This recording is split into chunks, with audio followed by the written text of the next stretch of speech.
ಮಾಲೂರು ತಾಲೂಕಿನ ಮಾಸ್ತಿ ಮುಖ್ಯ ರಸ್ತೆಯಿಂದ ದೊಡ್ಡಕಲ್ಲಹಳ್ಳಿ ಗ್ರಾಮದವರೆಗೂ 5 ವರ್ಷಗಳ ಹಿಂದೆ ರಸ್ತೆ ಅಭಿವೃದ್ಧಿ ಕಾಮಗಾರಿಗಾಗಿ ರಸ್ತೆ ಕಿತ್ತು 1 ವರ್ಷದ ಹಿಂದೆ ಜಲ್ಲಿಕಲ್ಲು ಹಾಕಿ ಹೋದ ಗುತ್ತಿಗೆದಾರ ಕಾಣೆಯಾಗಿದ್ದಾನೆ ಎಂದು ಗ್ರಾಮಸ್ಥರು ಹಾಗೂ ವಾಹನ ಸವಾರರು ಗುತ್ತಿಗೆದಾರನ ಮೇಲೆ ಆಕ್ರೋಶ ವ್ಯಕ್ತಪಡಿಸಿದ್ದಾರೆ.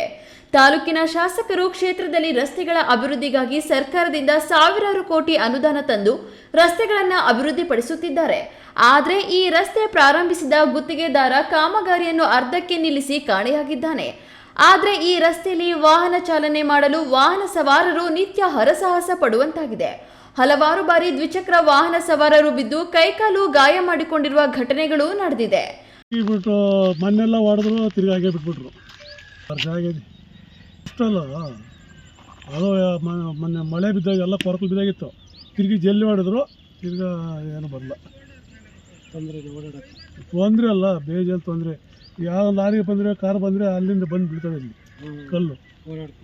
ಏನೋ ಯಾರೋ ಫಸ್ಟು ಕಾಂಟ್ರಾಕ್ಟ್ ಎತ್ಕೊಂಡವರು ಏನೋ ಅವ್ರದ್ದು ಏನೋ ಪ್ರಾಬ್ಲಮ್ ಅಂದರು.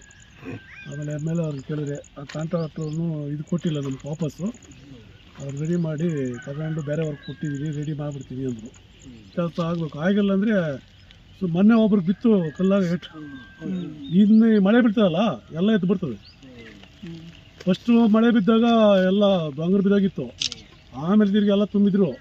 ಹಂಗೆ ಹಾಕಿಬಿಟ್ಟಿದ್ರೆ ಸರಿಯಾಗೋದು. ಇವಾಗ ತಿರುಗಿ ಮಳೆ ಬಿದ್ದಾಗ ಎಲ್ಲ ನೀರು ಬರ್ತಾವಲ್ಲ, ಎಲ್ಲ ತೆಲಿಗೆ ಮಕ್ಕಳು ಅಷ್ಟೇ ಎಲ್ಲ ಪ್ರತಿಯೊಬ್ಬರಿಗೂ ತೊಂದರೆ ಇದೆ. ಆದಷ್ಟು ಬೇಗ ಈ ರಸ್ತೆಗೆ ಡಾಂಬರೀಕರಣ ಆರಂಭಿಸಿ ರಸ್ತೆ ಅಭಿವೃದ್ಧಿಯನ್ನು ಪೂರ್ಣಗೊಳಿಸಿ ಸುಗಮ ಸಂಚಾರಕ್ಕೆ ಅವಕಾಶ ಮಾಡಿಕೊಡಬೇಕೆಂದು ದೊಡ್ಡಕಲ್ಲಹಳ್ಳಿ, ಚಿಕ್ಕಕಲ್ಲಹಳ್ಳಿ, ಹೊಸಹಳ್ಳಿ ಗ್ರಾಮಸ್ಥರು ಹಾಗೂ ಸುತ್ತಮುತ್ತಲಿನ ಗ್ರಾಮಸ್ಥರು ಒತ್ತಾಯಿಸಿದ್ದಾರೆ. ಕೇಶವ್, ಈ ನ್ಯೂಸ್ ಟಿವಿ, ಮಾಲೂರು.